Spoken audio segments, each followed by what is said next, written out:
After the People's Republic of China was established in 1949, improved hygiene and medicine triggered a rapid increase in the Chinese population.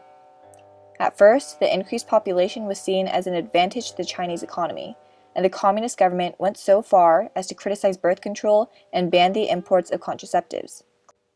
The population soon became too much for the nation's food supply, and by 1955, Chinese officials began campaigns to promote birth control. These campaigns were reversed once again in 1958 because of the Great Leap Forward, Mao Zedong's effort to quickly industrialize China. The Communist Party emphasized manpower over machinery and promoted population growth. With many farming communities turning towards steel production, the food supply shrunk and could not support the ever-growing population. This was one of the main factors of the Great Chinese Famine, which caused around 30 million deaths by 1961. Despite Chinese officials' efforts to curb the population with propaganda after the famine, China's population exceeded 800 million by 1970. The Chinese Communist Party attempted once again to restrain the population, and they were successful. They adopted the slogan "Late, Long, and Few," which encouraged couples to postpone marriage, have fewer children, and increase the number of years between children. Under the slogan, the country's fertility rate, along with the population, plunged by more than half by 1976. However, this decrease in population soon plateaued.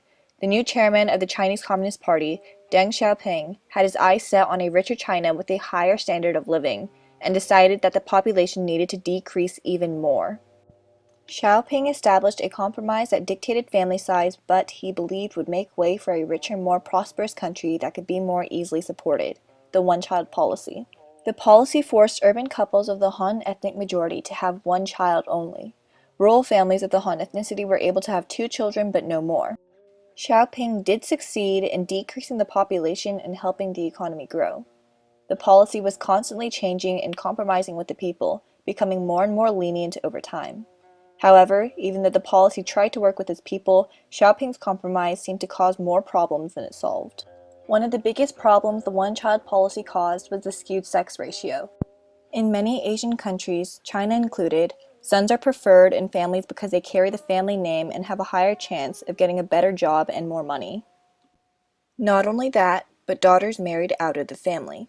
Once married, a woman's responsibility was to care for her husband's family instead of supporting her own. With a one-child restriction for families, couples wanted a son so that their son could sustain them as they got older. This led to a drastic increase in sex-selective abortion since ultrasound technology became increasingly available in the 1980s. To combat this problem, China outlawed sex-determination ultrasounds, but many people still found ways to find out the gender of their child and aborted their pregnancies. Along with sex-selective abortions, female infanticide, though rarer than abortion, was a method people used to rid themselves of their unwanted daughters.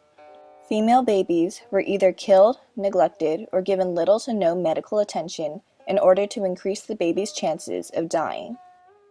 With so many families having sons, China's sex ratio skyrocketed, and by 2010, there were 119 boys under 5 years old for every 100 girls.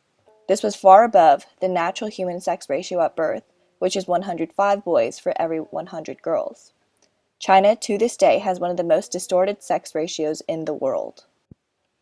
One of the biggest impacts of the skewed sex ratio is that men cannot find women to marry.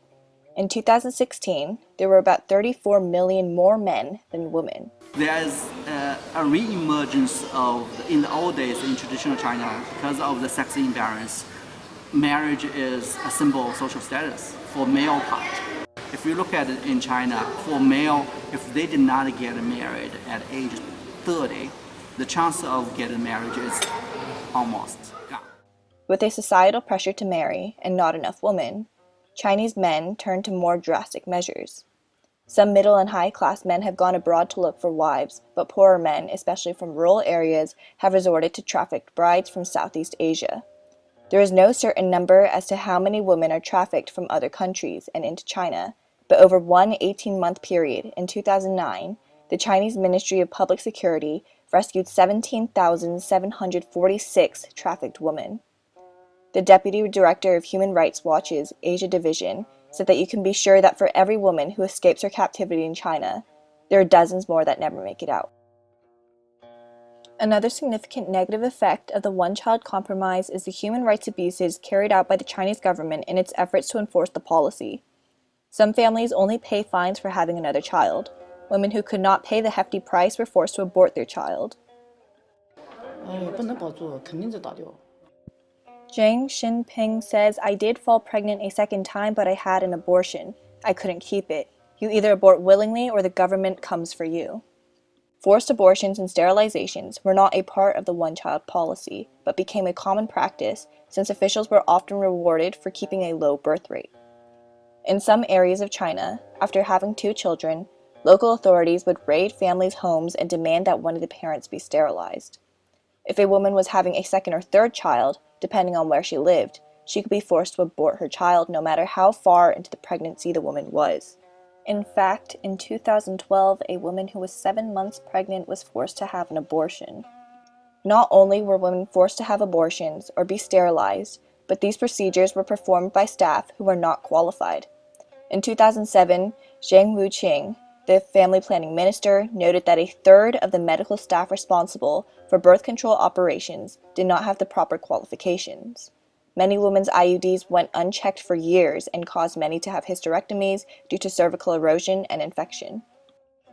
The third and main reason why China changed the one-child policy to the two-child policy in 2015 was that the aging population was growing too quickly and not enough people were going into the workforce.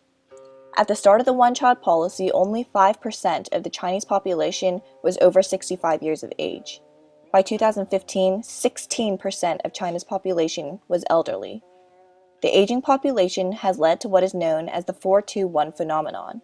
When the only child reaches working age, he or she will have to care for 2 parents and 4 grandparents in retirement. This puts immense pressure on the only children. The aging population has also taken a toll on China's economy. In the past, China could rely on nearly an unlimited supply of low-cost labor. Now there is a large drop in the proportion of the productive labor force, making China less competitive in the labor-intensive industries. This is known as a Lewis turning point, where the surplus rural labor reaches a financial zero. China is expected to reach its Lewis turning point between 2020 and 2030. While the labor force shrinks, the need for resources for the elderly grows. Pensions, healthcare, and social security systems are underdeveloped and underfunded. The Chinese elderly need these resources since nearly 23% of them cannot take care of themselves. However, with the new two-child policy, which was put into effect in 2015, allowing all couples to have 2 children, China's economy is likely to see a rise as more children join the workforce. This compromise of the people's rights also had some benefits. In fact, 72% of Chinese agreed that the one-child policy was a necessary measure. The policy in the long term was successful in that it slowed China's annual population growth to the point where the growth fell behind the United States rate. The smaller population led to an economy that would have otherwise collapsed if the population had gone unchecked. The policy also prevented famine, widespread poverty, and environmental problems, especially in population-dense areas. And surprisingly, the one-child policy helped with gender equality in China. The females who did live on to their child in adulthood were luckier than any girl in the past. The daughters had no brothers to compete with when it came to their parents' resources, so girls got access to higher education, which would not have been available had they had a male sibling. Although these benefits do not justify the extreme human rights abuses women from all over Asia had to endure, or the harms of the extreme demographic changes, and ultimately the costs outweighed the benefits. However, it was only through the one-child policy, a temporary, simple solution to a complex problem, that China was able to reach the ultimate compromise of the two-child policy in this ongoing struggle between what will benefit the country and what will benefit the individual people. No matter where China goes from the new policy, China's most radical experiment will leave a mark on Chinese history and culture that will never be erased.